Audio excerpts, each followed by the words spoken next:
शिवम त्यागी हमारे साथ जुड़े हुए बीजेपी से। शिवम त्यागी, आपने सुना होगा, राशिद अल्वी हो या फिर जयराम रमेश, उनकी तरफ से ये कहा जा रहा है कि इन सब से कांग्रेस का कोई लेना देना नहीं है, जो जवाब दिया जाएगा वो धीरज साहू खुद देंगे कि आखिर पैसा कहां से है। लेकिन बीजेपी को हम देख रहे हैं कल से, चाहे वो केंद्रीय मंत्री हो या फिर आपके आईटी सेल के हेड हो, लगातार पूरी कांग्रेस पार्टी पर हमलावर है। देखिए, मैं तो सिर्फ एक ही चीज कहना और पूछना चाहता हूं कि कांग्रेस पार्टी ने जिस तरीके से कहा कि ये जो पैसा मिल रहा है इसका जवाब कांग्रेस सांसद देंगे। उनको राज्यसभा सांसद उनकी कौन सी चीज के लिए, कौन सी विशेषता के लिए बनाया गया था भाई? वो कोई डॉक्टर हैं, वो कोई साइंटिस्ट हैं, उन्होंने देश के लिए कोई काम किया है, देश को फौज में सर्व किया है, क्या सेवा की है उन्होंने? अगर वो राज्यसभा सांसद है तो जाहिर है किस वजह से है, वो देश को देख रहा है, देश को सामने है। एक और चीज मैं तो ये कहना चाहता हूं कि जिस तरीके से अभी आप 300 350 करोड़ बता रहे हैं, लेकिन सोशल मीडिया और तमाम जगहों पर कहा जा रहा है कि 400 करोड़ रुपया कलेक्ट हो चुका है और उनके जो रांची और लोहदरगाह आवास पर जो है अप्रोक्सीमेटली 20 करोड़ से ज्यादा नगद और 150 करोड़ से ज्यादा सोने चांदी की चीजें मिल रही हैं। 150 करोड़ से ज्यादा।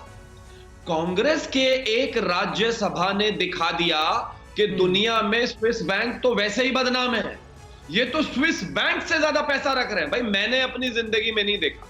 मैं तो अक्कू जी की बात से सहमत हूं। मैं धन्य हो गया कि मैं इस जमाने में पैदा हुआ हूं जहां पे मुझे ऐसा लगता था कि आरबीआई के पास सबसे ज्यादा पैसा होता होगा देश में, लेकिन नहीं, ये तो सिर्फ एक राज्यसभा सांसद के हालात है। बिल्कुल बिल्कुल। देखिए शिवम त्यागी, यही तो बात कही जा रही है कि देखिए राज्यसभा सांसद के पास इतने ज्यादा पैसे कहां गए। हमारे साथ कांग्रेस प्रवक्ता भी हमारे साथ है, ऋतु जी। देखिए, सिर्फ पल्ला झाड़ लेना, ये कह देना कि देखिए हमारा कोई लेना देना नहीं है, ये उनका अपना बिजनेस है, लेकिन सच बात तो यह कि उनके बिजनेस के बारे में, उनकी इन गतिविधियों के बारे में या उनके इस पैसे के बारे में कुछ तो जानकारी कांग्रेस पार्टी को कभी तो लगी होगी।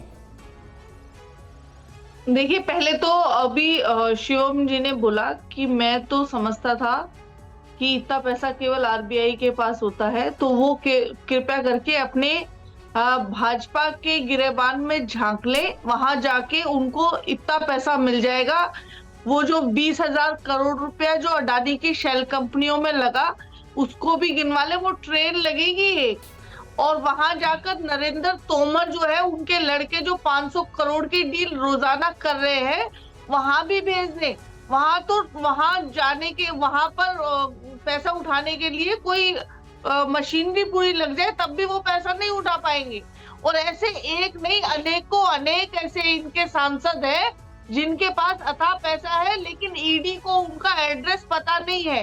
ईडी की मेमोरी से वो चीज गायब हो चुकी है। ऋतु जी, ना तो अडानी या कोई बिजनेसमैन राज्यसभा के सांसद है। आप लगातार नाम तो ले रही हैं, लेकिन ये नहीं बता रही कि वो तो आप ही के पार्टी के सांसद थे राज्यसभा से।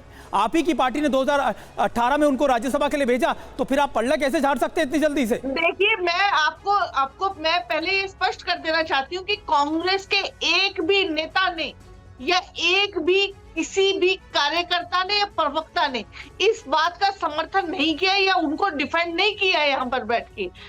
जिस तरह से भाजपा अपने सांसदों को, अपने क्रिमिनल जितने भी इनके रिकॉर्ड्स हैं, उनको जाके डिफेंड करती है। हम तो बोल रहे हैं इस बात को कि ये धीरज साहू का लीगल पैसा है कि इलीगल पैसा है, ये पता लगना चाहिए इनका।